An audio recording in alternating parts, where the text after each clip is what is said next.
текот на пандемијата добивме информации од нашите партнерски ромски организации од теренот дека за појава на случаи на суспектни за COVID-19 во најранливите ромски населби. Со таа цел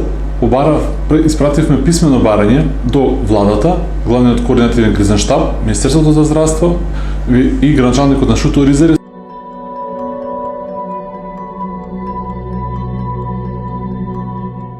Овакви услови на пандемија, кога е потребно да се преземат итни мерки за заштита на ова население, не е потребно топката да се префала од едно министерство до друго, туку затоа постои главниот координативен кризен штаб и ние очекуваме координирана акција од сите надлежни министерства, владата и други агенции со цел да им одговорат на потребите на овие граѓани.